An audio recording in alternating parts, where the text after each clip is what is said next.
Alhamdulillahirrabbilalamin wal aqibatu lil muttaqin wala udwana illa 'alal zalimin.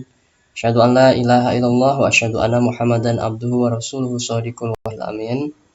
Allahumma shalli wa sallim wa barik ala sayyidina Muhammad wa ala alihi wa sahbihi wa man tabi'ahum bi ihsanin ila yaumiddin. Halo teman-teman semuanya, gimana kabarnya?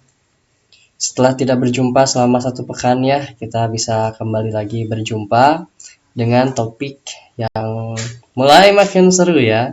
Karena fisika itu ketika sudah semakin banyak pertemuannya, maka level kesulitannya juga bakalan lebih bertambah lagi. Kemarin kita belajar soal besaran, kemarin kita juga belajar soal vektor. Sekarang kita bakalan naik sedikit ke dalam kasus yang real dalam kehidupan sehari-hari. Namanya adalah GLB atau gerak lurus beraturan. Nah, sebelum ke sana, sebelumnya sudah pada berdoa belum ya di kelas ini? Murojaah sudah? Baik, kalau misalnya sudah, siapkan dari sekarang ya. Yang belum menyimpan buku di depannya, silahkan simpan buku, terus siapin juga alat tulisnya, ATK-nya, untuk mencatat apa saja yang poin-poin penting pada kesempatan kali ini kita bakalan ulik. Oke, kalau misalnya sudah siap, kita sambil presentasikan layarnya ya. Silakan teman-teman lihat di layar.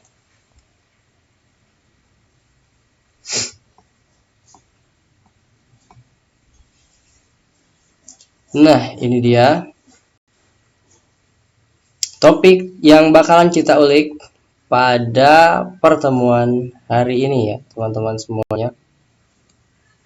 Aku harap teman-teman semuanya masih ingat juga soal pertemuan kita pekan kemarin, yaitu soal besaran ya teman-teman.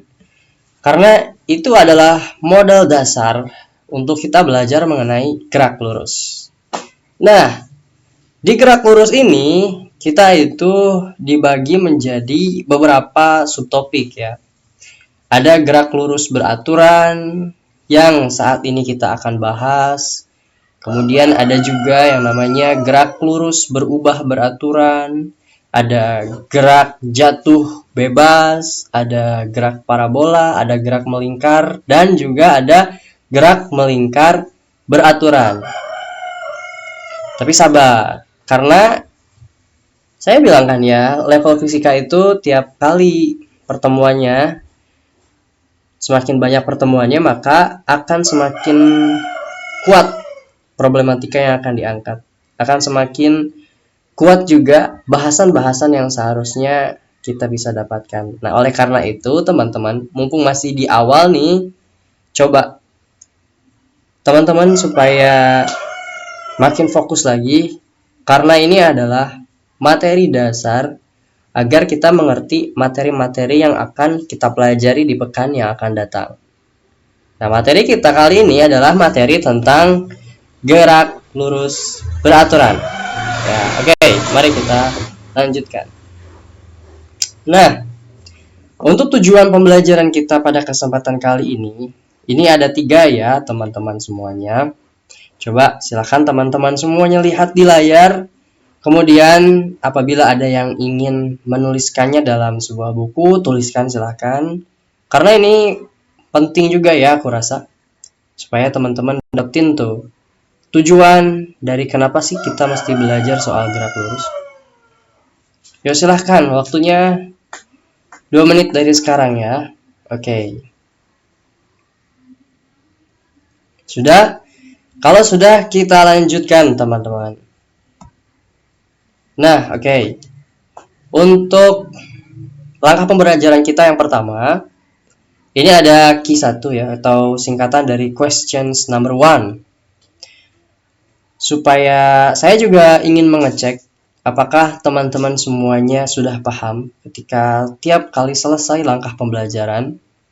Caranya adalah teman-teman coba tuliskan jawaban yang ada di layar tiap kali ada question time. Nah, question time ini seperti ini teman-teman. Ada Q1, Q2, Q3.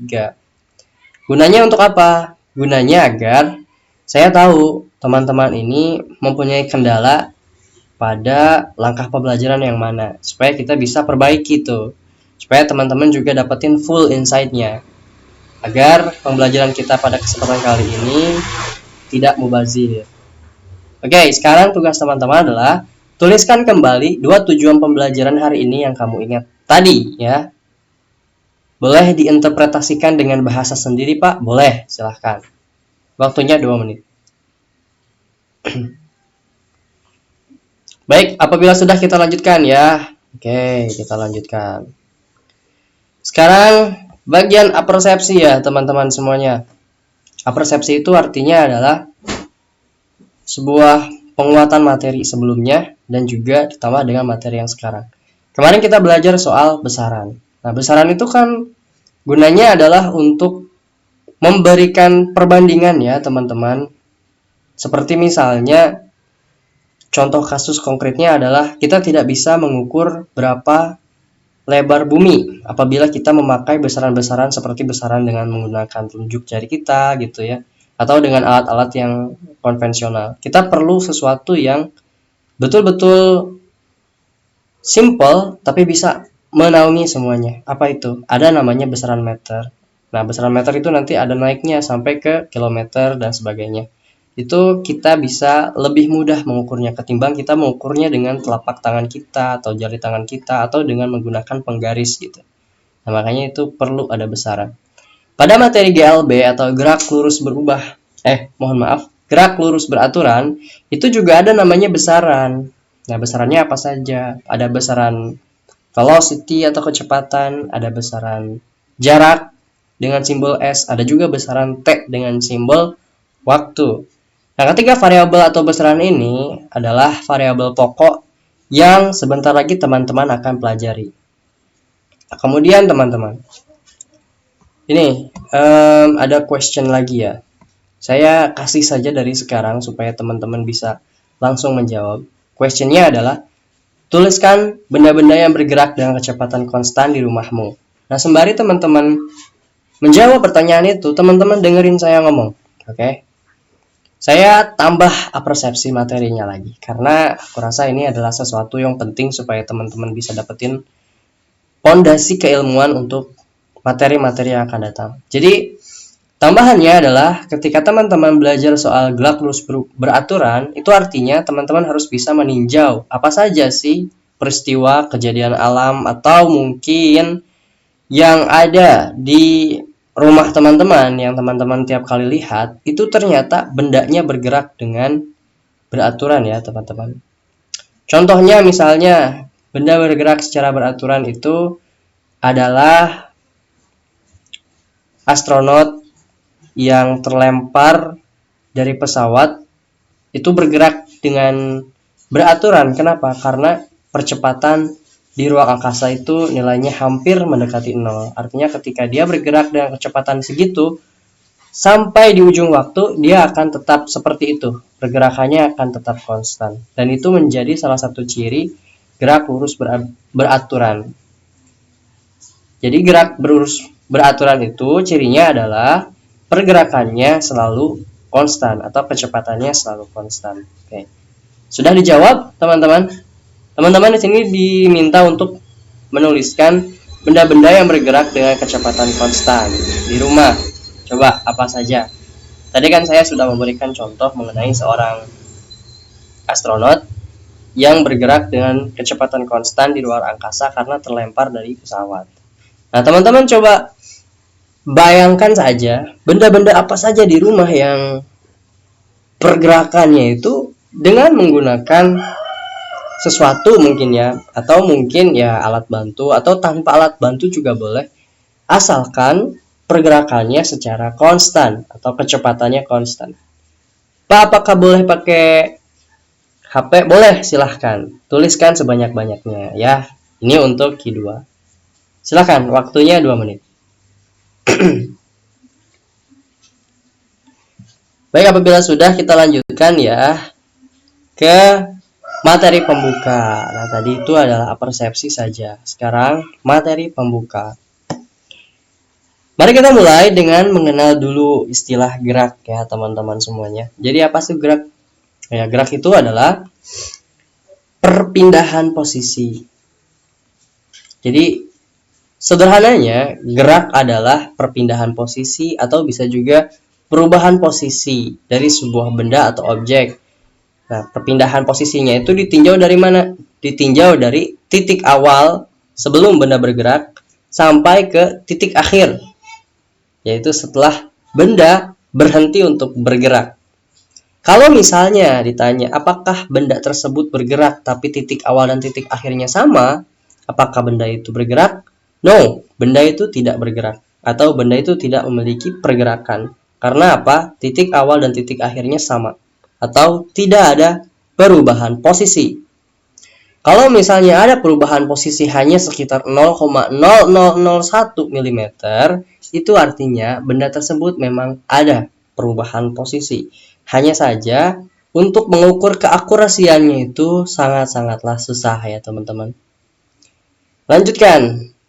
Untuk GLB sendiri kan singkatannya adalah gerak lurus beraturan. Jadi sebuah benda dikatakan bergerak beraturan apabila kecepatannya itu konstan ya.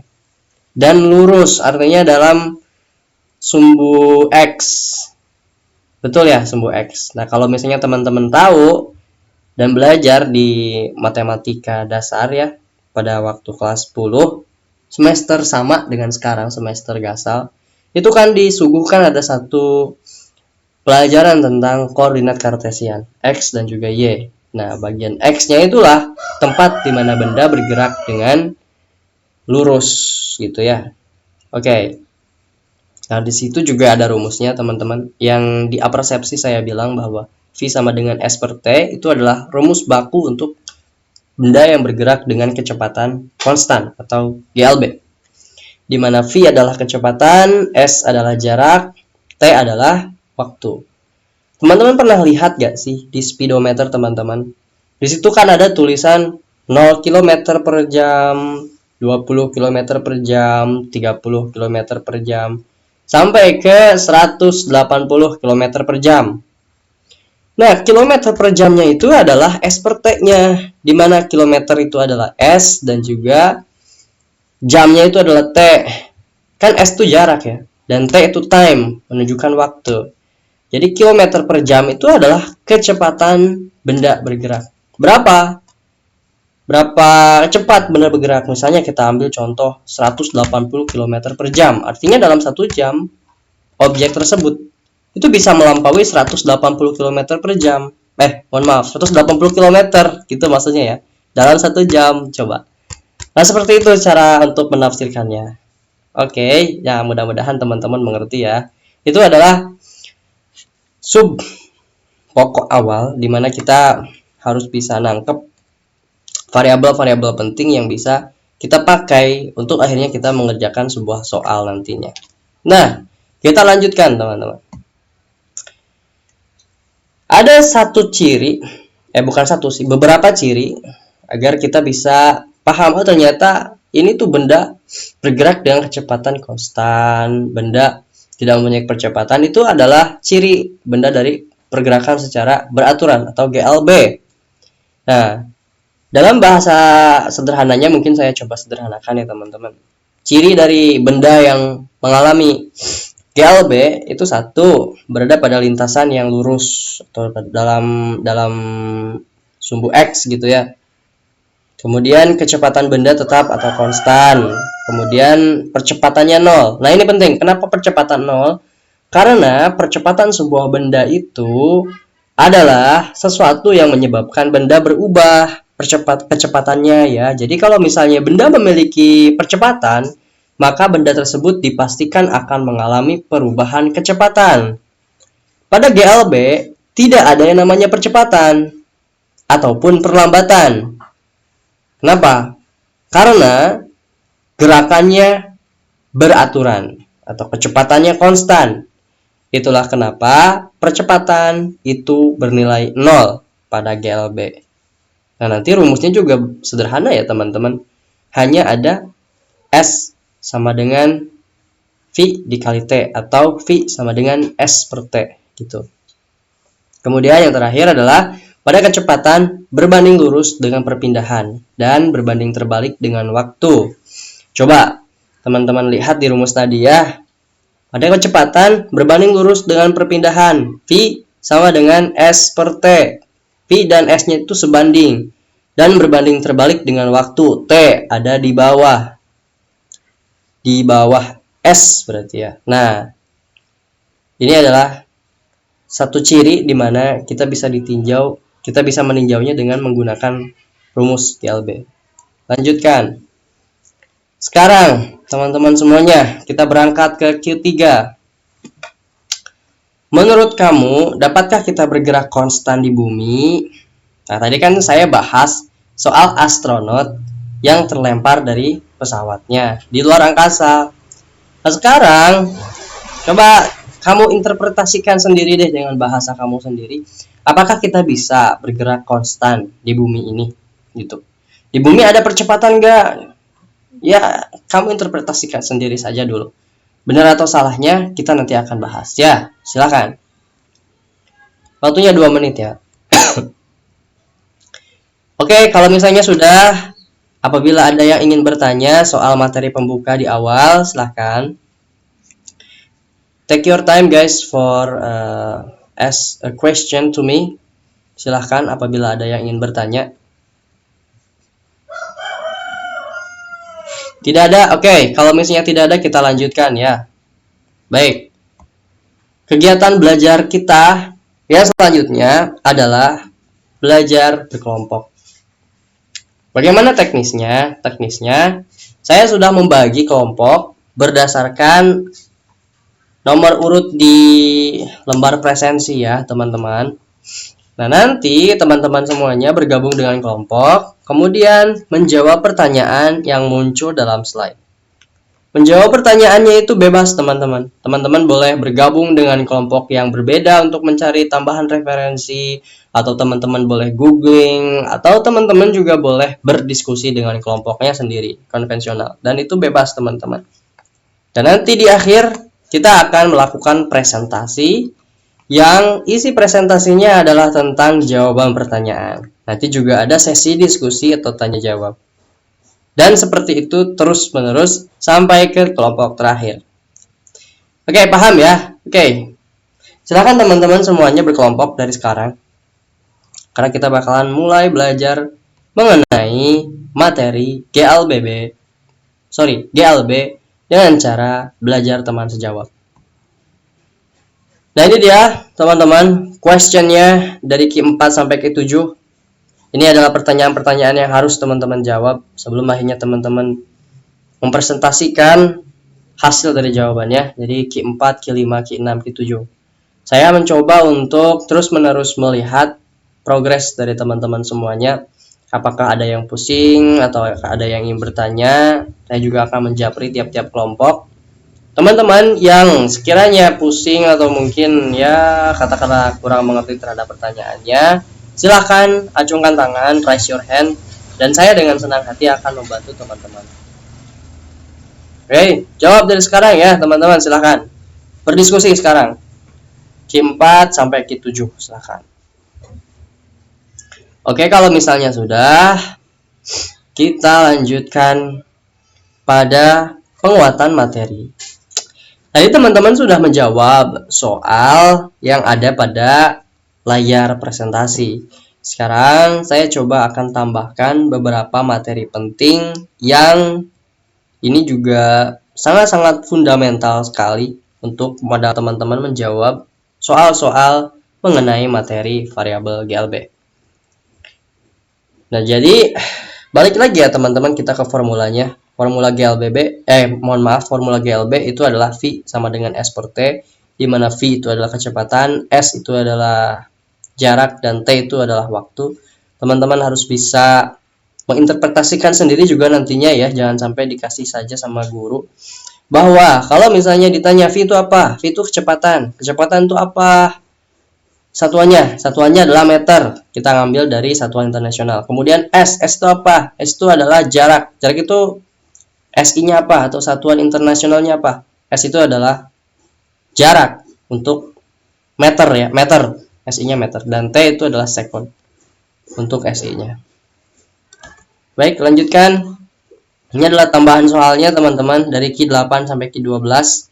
Tadi saya sudah kasih tuh teman-teman semuanya soal tambahan materi tentang variabel dalam GLB. Nah, teman-teman sekarang jawab kembali hubungan antara variabelnya, termasuk juga yang terakhir tuh di Q12 ada pertanyaan tentang variabel dalam GLB. Silakan teman-teman, bagaimana hubungan antara variabel S dan V? Apa yang terjadi bila variabel S bernilai 0 sampai ke Q12? Benda bergerak dengan kecepatan 20 meter per sekon dengan waktu tempuh 45 sekon. Berapa lama waktu tempuh benda tersebut? Jadi yang ditanyakan adalah apa nih? Waktu tempuh T berarti ya. V-nya berapa? V-nya adalah 20 meter per sekon. Waktu tempuhnya berapa? 45. Sok, silahkan teman-teman jawab. Pertanyaan dari Q8 sampai Q12 dari sekarang. Oke. Silahkan teman-teman apabila sudah menjawab, kita mulai presentasi dari kelompok 1 dulu ya. Kelompok 1, silahkan presentasi. Nanti setelah di akhir presentasi kita akan ada tanya jawab. Bagaimana? Kelompok 1 sudah siap? Oke, apabila sudah siap, mari kita mulai. Dari kelompok 1 silahkan. Siapa perwakilannya? Atau semuanya maju aja semuanya, boleh? Ya, silahkan. Oke, alhamdulillahirrahmanirrahim ya teman-teman semuanya. Akhirnya kegiatan pembelajaran kita mengenai materi gerak lurus beraturan sudah selesai. Terima kasih atas kehadiran dan partisipasinya. Rangkumannya barangkali mungkin kita hari ini belajar soal pengertian dasar tentang GLB. Kita juga belajar soal pengertian dasar fundamental dari GLB-nya tentang gerak dan semacamnya.